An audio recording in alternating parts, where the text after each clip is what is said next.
اليوم أكملت لكم دينكم وأتممت عليكم نعمتي ورضيت لكم الإسلام دينا. وقال الله تبارك وتعالى: إن هذا القرآن يهدي للتي هي أقوم.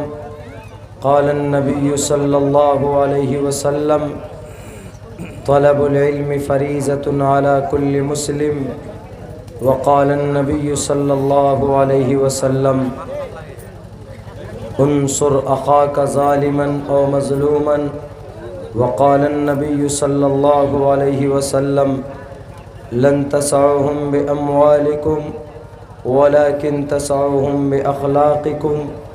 وقال النبي صلى الله عليه وسلم: من رأى منكم منكرا فليغيره بيده فإن لم يستطع فبلسانه فإن لم يستطع فبقلبه وذلك أضعف الإيمان.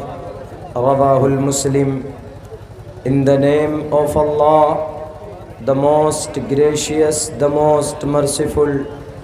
All praise and thanks are Allah's, the Lord of the Alameen. Mankind, jinn and all that exist, you honor only that ruling judge. The day of recompense, it means the day of resurrection. You alone we worship, you alone we ask for help, each and everything. Guide us to the right path, to the straight way. The primary aim of education of Quran and Sharia is to prepare and to qualify the new generation for participation in the development, cultural society and villages and cities. Om Namo Bhagavate Vasudevaya Vishveshwara Adi Purusha Aparampara Alleka Purusha Namaha. Narashan Samvajinam Vajanni Shaidiram Pushanam Sanmairim He Ratham na Durgada Vasava Sudanavo Vishwasammano Ahanso Nishpiparta Nakiras Parvinanti Vartani Adabdhani Varunas Savartani Asmallam Hutwa Allo Surya Sarva Nakshatra. Om Purnamidaha Purnamidam Purnat Purnamaduchyate Purnasya Purnamadaya Purnameva Vashishyate. Om Shanti Om Shanti Om Shanti. جناب صدر جلسہ اور stage پر معزز علماء کرام اور سامعین تشریف فرما ہمارے سماج کے محترم سامعین اور پنڈال میں تشریف فرما ہماری سماج کی ماں اور بہنوں، تعلیمی بیداری کے عنوان سے یہ کانفرنس منعقد کی گئی۔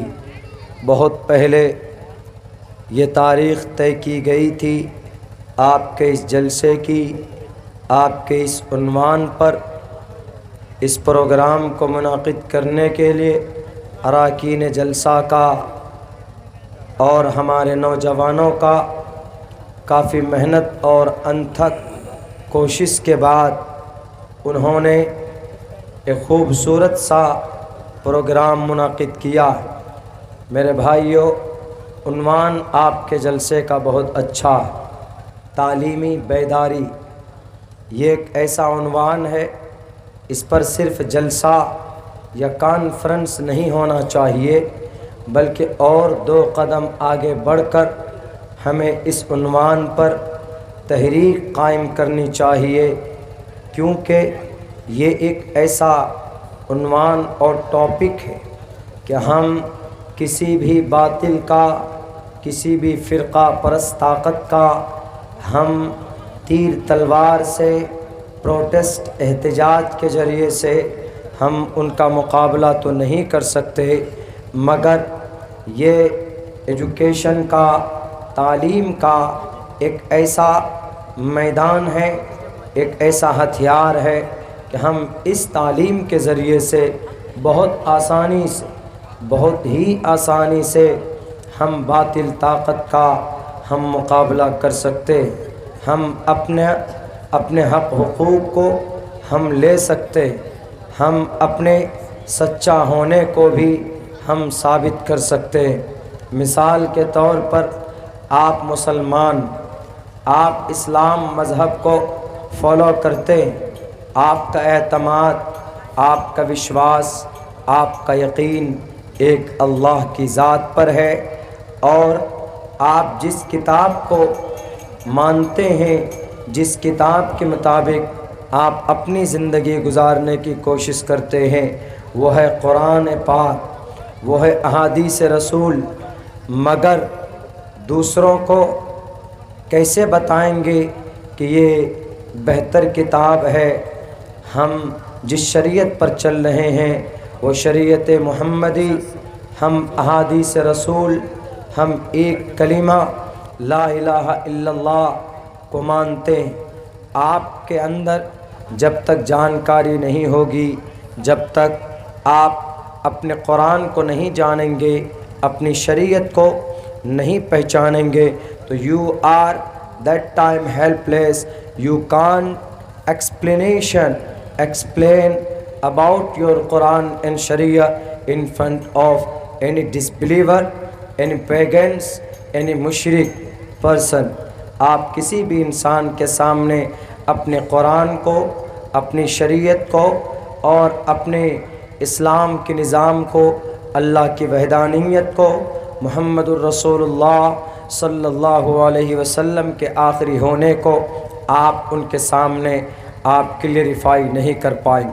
اسی لیے یہ تعلیمی بیداری اتنا اچھا عنوان اور اتنا اچھا پلیٹ فارم کہ آپ کے بیچ آپ قرآن کے تعلق سے، شریعت کے تعلق سے کسی بھی فیلڈ میں جب تک آپ کے پاس اس فیلڈ کا جانکاری آپ کو نہیں ہے تو آپ کچھ بھی کسی کو نہیں بتا پائیں۔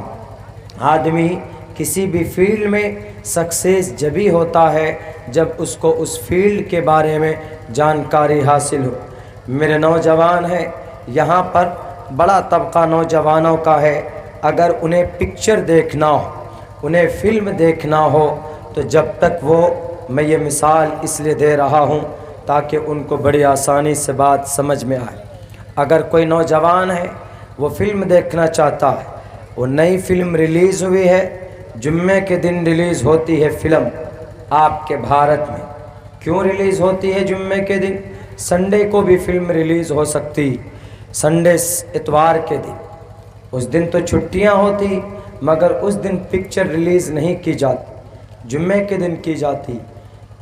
ایک سوچی سمجھی ایک سازش ہے جمعے کے دن فلم ریلیز کرنے کا، وہ یہ کہ جمعے کے دن جب پکچر ریلیز ہوتی ہے تو ہمارے نوجوانوں کا بہت بڑا طبقہ and they are waiting for the release any pictures، وہ کسی بھی فلم کے ریلیز ہونے کا انتظار کرتے ہیں کہ اگر وہ نوجوان اگر کسی ہیرو کا فین فالوور ہے یا کسی بھوجپوری ہیرو کا اس کو چاہتا ہے تو وہ انتظار کرتا ہے کہ فلاں صاحب کا ایک پکچر ریلیز ہونے والی ہے، وہ فلم ریلیز ہوگی، اس لیے وہ انتظار میں رہتا ہے کہ فلاں ہیرو ہے اور فلاں ڈائریکٹر ہے، فلاں پروڈیوسر ہے اور فلاں سنگر ہے۔ جب اس کو جانکاری ہوتی ہے تو اس کا شوق بڑھ جاتا ہے کہ وہ انتظار کرتا ہے کہ کب جلدی سے وہ پکچر ریلیز ہو، وہ فلم ہال کے اندر جائے اور وہ اس فلم کا درشن کرے، وہ اس کو واچ کرنے کے لیے بالکل بے چین رہتا ہے۔ جانکاری ہے تو تڑپ لگی ہوئی ہے اس کو دیکھنے کے لیے۔ تو میرے بھائیو، وہ مہینوں سے انتظار کرتا ہے، اور جمعے کے دن جب فلم ریلیز ہو جاتی ہے تو سب سے پہلا شو 12 سے 3، 3 سے 6، 6 سے 9 اور 9 سے 12۔ 9 سے 12 کا مطلب شاید نائٹ شو اس کو بولتے ہیں، کہیں کہیں پر صبح بھی 9 سے 12 چلاتے ہیں لوگ، لیکن عموماً فلم شو کی جو قوانین، ان کے جو نظام ہوتا ہے وہ 12 سے لے کر 3 بجے فرسٹ شو مانا جاتا، ہم لوگ جب اتر پردیش میں پڑھتے تھے تو ہمارے بہت سے ساتھی ایسے ہوتے تھے کہ وہ جمعے کی نماز چھوڑ کر وہ 1 مہینے سے تذکرہ کرتے تھے کہ اس بار سلمان خان کی فلم ریلیز ہونے والی، اس بار سنی دیول صاحب کی غدر ریلیز ہونے والی، اسی لیے وہ 1 ہفتہ پہلے ٹکٹ کاٹ کر رکھتے تھے اور جمعے کی نماز چھوڑ کر وہ جا کر فلم ہال میں گزارتے تھے۔ جمعے کی نماز سے مسلمانوں کو کاٹنے کے لیے، الگ کرنے کے لیے جمعے کے دن پکچر ریلیز کی جاتی تاکہ مسلمانوں کا ایک بڑا طبقہ جمعے کی نماز سے محروم ہو جائے۔ یہ مقصد ہے جمعے کے دن فلم کو ریلیز کرنے کا۔ اگر میں جھوٹ بولتا ہوں تو آپ جا کر پوچھئے وینس والوں سے، ٹی سیریز والوں سے، دنیا کی سب سے مہنگے پکچر اگر کوئی بناتا ہے تو اس کمپنی کا نام مارولس ہے، جو امریکہ اور لندن میں یہ کمپنی پائی جاتی۔ ان کی ایک پکچر کئی ارب اور کئی کھرب کی ہوتی۔ ان سے جا کر پوچھئے کہ why do you release the picture on Friday, what is reason? وہ آپ کو بتائے گا کہ ہمارا مقصد کیا، صرف مسلمانوں کو جمعے کی نماز سے کاٹنے کے لیے، الگ کرنے کے لیے وہ جمعے کے دن پکچر ریلیز کرتے۔ میرے بھائیوں، تو خیر پکچر کے بارے میں جانکاری ہو، ابھی کچھ دنوں پہلے، 1.5 سال پہلے ایک فلم ریلیز ہوئی تھی، ان کا نام شاید تھا تھور، THORE، تھور۔ وہ وہی ہالی ووڈ وغیرہ کی کہیں کی بنی ہوئی تھی، تو کم سے کم 6 مہینہ پہلے اس کا ٹریلر ریلیز کیا گیا تھا۔ تو ہمارے کئی سارے ایسے بچے اسکول کے جو اس ٹریلر کو دیکھتے اور اس انتظار میں تھے کہ کب یہ ریلیز ہو تو ہم پورنیہ میں جا کر کے پہلے شو دیکھیں۔ انہیں کبھی یہ شوق نہیں ہوا کہ ہم پورنیہ میں جا کے جمعے کی نماز ادا کریں، ہم ارریہ میں جا کر جمعے کی نماز ادا کریں، یہ تڑپ کبھی نہیں دیکھی جاتی۔ لیکن پکچر تھور ریلیز ہو تو ہم جناب سب سے پہلے جا کر پہلے شو میں ہم جا کر پورنیہ میں اور AC ڈیلکس کی ٹکٹ کاٹ کر ہم جا کر اس پکچر کا درشن کریں۔ وہ تڑپ ہوتی، جانکاری تھی کہ اس تھور پکچر میں کیا کیا ہے، اس کے اندر میں سارے سپر ہیروز کو جمع کیا گیا تھا، یا کوئی شکتی والا سپر پاور والا ہوتا ہے جس کے اندر سپر شکتی ہوتی ہے، وہ ہتھوڑے سے وہ چنگاری پیدا کرتے ہیں، اور یہی تڑپ ان نوجوانوں کو تھی دیکھنے کے۔ تھوڑی بہت جانکاری تھی تو للک بڑھ گئی دیکھنے کی۔ تو جس چیز کو انسان جانتا ہے، پہچانتا ہے، اس کے لیے بے چینی بڑھ جاتی ہے اور اس کو صحیح طور پر ایکسپلین کر پاتا۔ میرے بھائیوں، میرے مسلمانوں، جس ملک میں آپ بستے ہیں یہاں ایک ماتر کیول ایک راستہ ہے تعلیم کا۔ آپ اس میدان سے، اس راستے سے آپ مقابلہ کر سکتے ہیں، ورنہ اور کوئی دوسرا یا تیسرا راستہ بالکل نہیں آپ کے بھارت کے اندر کہ آپ اپنے حق حقوق کو لے سکیں۔ کون سا اور راستہ ہے؟ آپ کہیں گے کہ مولانا ہم تعلیم کے ذریعے سے اپنا حق کیسے لے سکتے ہیں؟ آپ کو میں بتاؤں گا، آپ کو میں سمجھاؤں گا تعلیم کے ذریعے سے آپ اپنا حق کیسے لے سکتے ہیں۔ دیکھیے، ابھی کچھ دنوں پہلے کی بات، ایک لڑکا جس کا نام کملیش سنگھ یا کملیش تیواری تھا، بہت معصوم سا لڑکا تھا۔ 23 سال پہلے وہ ایک بے گناہ، بے بنیاد، ایک اینشینٹ پرسن، وہ مجرم نہیں تھا، مگر 23 سال پہلے اس کو جیل کی سزا ہو جاتی تو اس کے ماں باپ نے سوچا کہ چلو اس کو جیل کی سزا ہو گئی، ہم محنت کر کے، پیروی کر کے اپنے بیٹے کملیش کو جیل سے چھڑا لائیں گے۔ ان کی یہ کوشش تھی۔ 8 ایکڑ زمین اس کے ماں باپ کے پاس تھی۔ وہ لڑکا دلت گھرانے سے تھا، یعنی ڈوم یا ہریجن کے گھرانے سے تھا۔ وہ لڑکا جیل چلا گیا۔ اس کے ماں نے، اس کے باپ نے، اس کے بھائی نے، اس کے بہنوں نے مل کر اس بچے کے لیے، اس کی پیروی کے لیے 1 ایکڑ زمین بیچ دی۔ جب وہ پیسے ختم ہو گئے تو پھر دوسری ایکڑ زمین بیچی، وہ بھی پیسے ختم ہو گئے، لڑکا نہیں نکل پایا تو تیسری ایکڑ زمین وہ بھی بیچ دی انہوں، چوتھے ایکڑ، 5 ایکڑ، 6 ایکڑ، 7 ایکڑ زمین انہوں نے بیچ دیا اپنے بیٹے کو انصاف دلانے کے لیے، ان کو جیل سے رہا کرنے کے لیے۔ میرے بھائیوں، آج 7 ایکڑ زمین بیچنے کے بعد اس کا لڑکا جیل سے نہیں نکل پایا، آخر میں اس کے ماں باپ مایوس ہو گئے، ڈپریشن کا شکار ہو گئے۔ اب وہ آہستہ آہستہ صرف بھگوان سے امید لگا بیٹھے کہ کوئی چمتکار ہو، ہمارا بیٹا جیل سے نکلے۔ اس امید میں اس کی ماں کا انتقال ہو جاتا ہے، کچھ دنوں کے بعد اس کے باپ کا بھی انتقال ہو جاتا ہے، پھر کچھ دنوں کے بعد اس کے بڑے بھائی کا انتقال ہو جاتا ہے، پھر اس کے چھوٹے بھائی کا انتقال ہو جاتا ہے، کچھ دنوں کے بعد اس کی 2 بہنوں کا انتقال ہو جاتا ہے۔ اس کے گھر میں مات صرف اس کا ایک بھائی بچتا ہے جو دماغی اعتبار سے ہاف مائنڈ کا ہوتا ہے، مگر یہ لڑکا جیل میں بند ہے۔ اس نے سوچا کہ مجھے کسی نہ کسی دن انصاف مجھے مل جائے گا اور میں اس جیل کے قید خانے سے باہر نکل جاؤں گا۔ آپ کو یقین نہیں ہوگا، عمر قید کی سزا سنائی گئی، 20 سال کی سزا اس کو ہو گئی۔ 20 سال پورا ہونے میں جب 6 مہینہ باقی تھا تو کسی سرکاری وکیل نے اس کا فائل جب چیک کیا، دیکھا کہ یہ کملیش نام کا لڑکا 23 سال کی عمر میں اس بچے کو جیل ہوئی تھی، وہ ہریجن اور اس دلت کے بچے کو SC/ST ایکٹ کے تحت کسی لڑکی کے ریپ کے جرم میں اس کو جیل بھیجا گیا تھا۔ میرے بھائیوں، جب 6 مہینہ باقی رہتا ہے 20 سال پورے ہونے میں، یعنی اس کی عمر اب ہو جاتی ہے 43 سال، 6 مہینے کے بعد اس کی عمر 43 سال ہو جاتی۔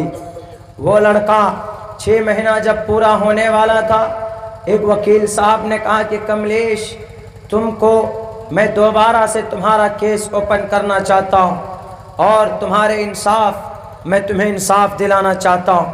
جب اس کے فائل میں جب میڈیکل رپورٹ کو پڑھا اور جب اس کے ایویڈنس دیکھے، جب سارے چیز اس وکیل نے از اول تا آخر اس فائل کو چیک کیا، کراس چیک کیا، دوبارہ 3 بار چیک کیا، اس کے بعد دیکھا کہ یہ لڑکا، اس کو تو بیل ہو سکتی، اس کو تو چھوڑا جا سکتا ہے، ضمانت پر رہا ہو سکتا ہے۔ جب ہائی کورٹ کے سامنے میں جب کلیئر بات سامنے آئی، اس کے گواہان بلائے گئے، میڈیکل رپورٹ سامنے رکھا گیا، تو ہائی کورٹ نے کیا فیصلہ دیا؟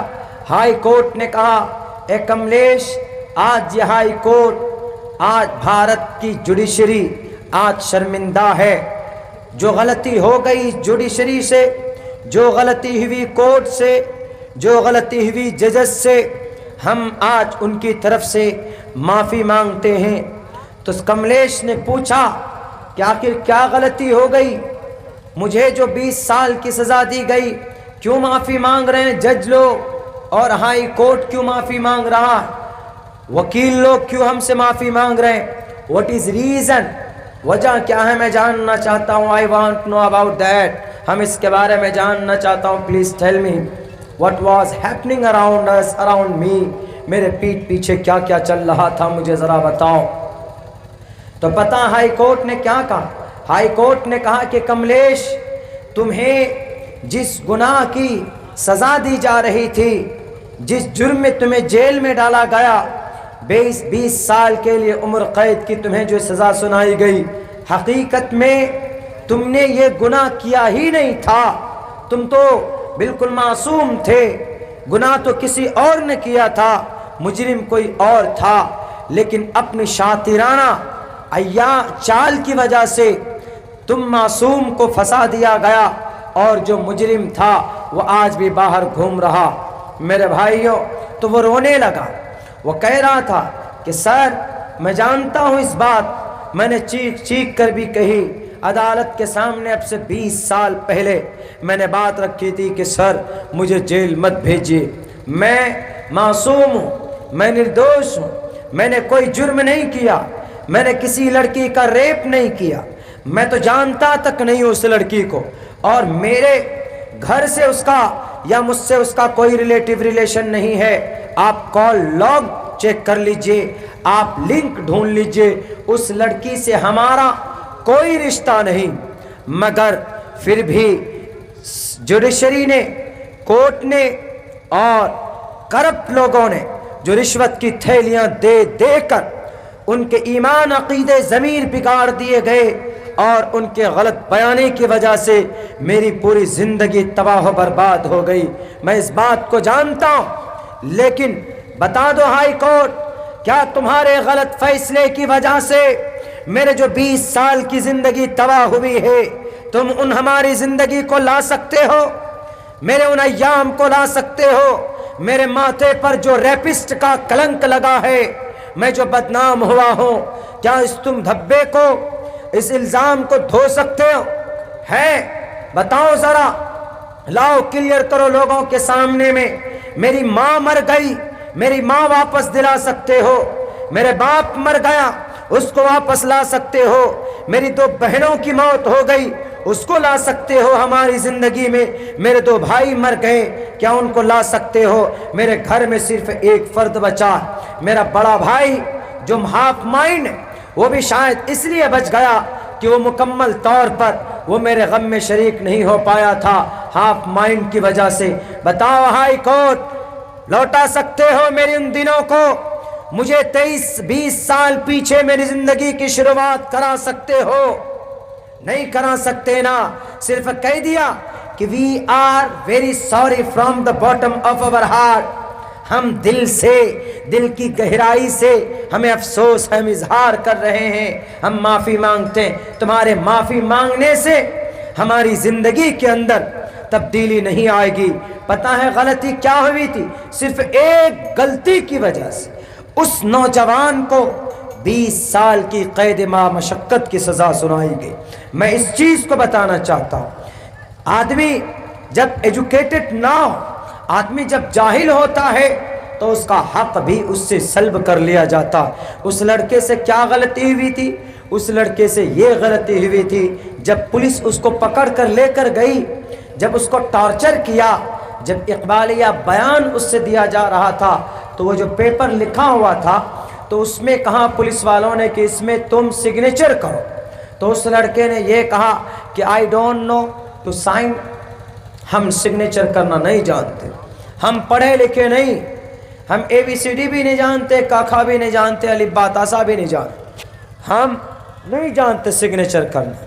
انہوں نے کہا تو اور بھی اچھی بات، انہوں نے کہا کہ پولیس والوں کو اب یہ ہو گیا، بہت آسانی ہو گئی کہ لڑکا تو جانتا ہی نہیں سگنیچر کرنا. جب پڑھنا نہیں جانتا تو اس پہ میٹیریل کیا لکھا ہے یہ کیا جانے گا؟ تو کچھ بھی لکھا ہوا ہے اس میں. تو نیچے اس کے انگوٹھے کا نشان لے لیا، انگوٹھا چھاپ تھا، اس کے پاس پیڈ دیا اور کہا کہ لو بیٹے تم انگوٹھے کے نشان لگا. وہ بچہ پڑھا لکھا ہوتا تو وہ کم سے کم ایک نظر پڑھتا کہ اس میں لکھا کیا. اس نے سوچا پولیس والوں نے تو کہہ دیا، پولیس والے تو ہوتے ہی کچھ پولیس والے اتنا کرپٹ ہوتے ہیں، اتنے غدار لٹیرے ہوتے ہیں، اتنا بڑا فراڈی اور جھوٹا ہوتا ہے کہ خاکی وردی پہن کر صرف معصوموں کو جیل میں ڈالنا جانتے ہیں. تو اس کو کہا کہ بیٹا یہ تم کو جلدی سے بیل مل جائے گا، جلدی سے مل جائے گا تم کو، تم ضمانت پر رہا ہو جاؤ گے، تم اس کے اوپر سگنیچر کر، تم انگوٹھے کا نشان لگا دو. اس نے فوراً اپنے انگوٹھے کا نشان اس پہ لگا دیا، اور اس پہ کیا لکھا تھا؟ ہاں میں نے فلاں لڑکی کا فلاں ٹائم کو فلاں وقت میں شراب کے نشے میں دھت ہو کر میں نے ان کی عزت لوٹی، میں نے ان کی عزت کے ساتھ کھلواڑ کیا اور پھر میں نے اس کی ہتیا کی، میں نے یہ جو گناہ کیا ہے. اقبالیہ بیان تھا اس میں. اگر لڑکا پڑھا ہوتا تو ایک نظر پڑھ کر اسی وقت وہ اس کو پھاڑ سکتا تھا یا وہ انکار کر سکتا تھا۔ اگر وہ لڑکا پڑھا لکھا ہوتا، اگر وہ وہاں پر سگنیچر نہیں کرتا تو اس کی 20 سال کی زندگی جیل کے اندر نہیں گزرتی، بلکہ کچھ ہی دنوں کے بعد جب اس نے خود اقبال کر لیا، جرم کر لیا، اقبال قبول کر لیا کہ ہاں میں نے یہ گناہ کیا، تو اس کے باپ ماں سب لاکھوں روپے خرچ کر دیں، پیروی کر دیں۔ جب گلٹی، جب مجرم خود سے کہہ دیتا ہے کہ آئی ایم اے ٹیررسٹ، جیسے اجمل قصاب نے ایکسیپٹ کیا تھا کہ I came from Pakistan and I am a terrorist and I trained by فلاں فلاں فلاں القاعدہ، جب اس نے اس کو ایکسیپٹ کیا تو پھر اس کو پھانسی کی سزا دی گئی۔ اگر وہ انکار کر دیتا تو پھر کوئی مسئلہ الجھ سکتا تھا، اسی لیے اس لڑکے نے، کملیش نے جب ایکسیپٹ کر لیا، اس میں اس کے انگوٹھے کے نشان تھے، فنگر پرنٹ آ گیا کہ ہاں اس نے یہ جرم کیا ہے، تب اس کا باپ چاہے وہ 7 کروڑ زمین بیچ کر اس کی پیروی کریں یا بڑا سے بڑا وکیل اس کی پیروی کریں، جب مجرم خود فیس کر لیتا ہے، کنفیس کر لیتا ہے کہ ہاں میں نے یہ جرم کیا ہے، میں نے یہ گناہ کیا، تو پھر اس کو کوئی بھی بیل یا ضمانت پہ نہیں رہا کروا سکتے، پھر اس کو سزا ہوتی۔ میرے بھائیوں، غلطی کیا ہوئی اس سے؟ جرم کیا تھا اس کا؟ کہ وہ لڑکا پڑھا لکھا نہیں تھا۔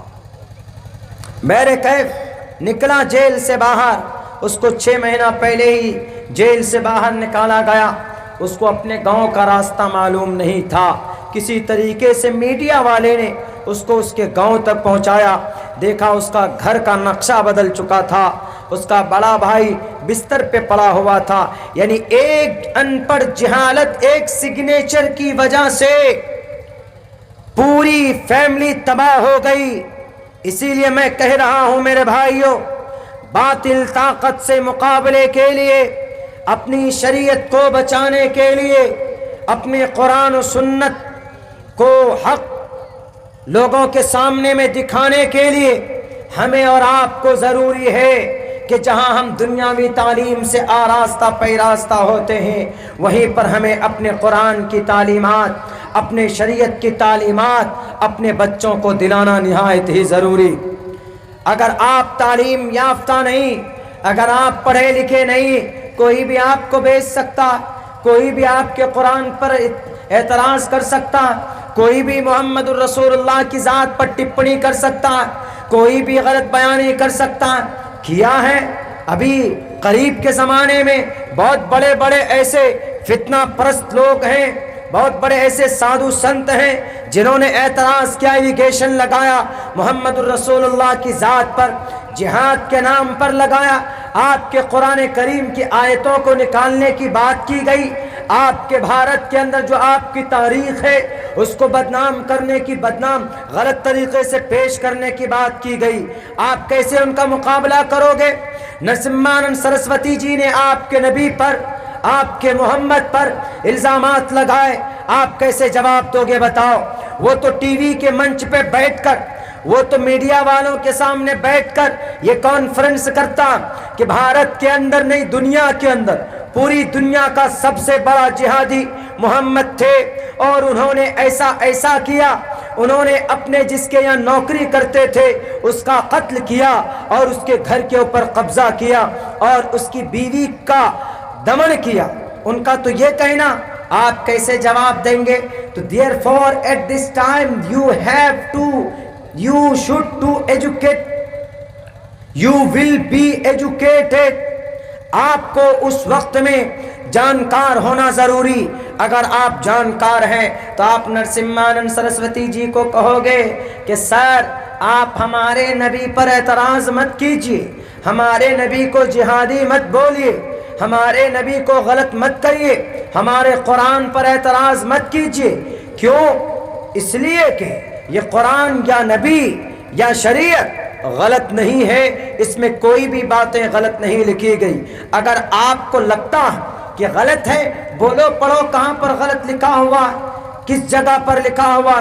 دنیا کی ایسی کوئی کتاب، کوئی شریعت، کوئی نظام نہیں ہے جو باضابطہ منظم ہو، ایک ورڈ سے لے کر 3,22,000 الفاظ تک دنیا میں کوئی دھرم ایسا نہیں جس کی کتاب محفوظ ہو۔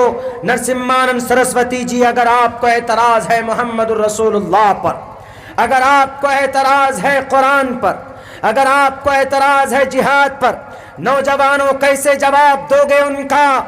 بتاؤ آپ کیسے جواب دو گے نرسمہانند سرسوتی جی کا؟ ہم جانتے ہیں کہ نرسمہانند سرسوتی جی وہ پڑھے لکھے نہیں ہیں، انہوں نے اپنے گرنتھ کو نہیں پڑھا ہے، انہوں نے اپنے پران کو نہیں پڑھا ہے، انہوں نے اپنے ویدات کو نہیں پڑھا ہے، انہوں نے گیتا کو نہیں پڑھا ہے۔ اگر گیتا کو پڑھا ہوتا تو وہ اعتراض نہیں کرتے، اس لیے کہ گیتا میں کرشن جی نے کہا ہے تسمات شاسترم پرمانمتی کاریہ اکاریہ ویوستھتو گناتوا شاستر ودانوکتم کرم کرتو مہرہسی۔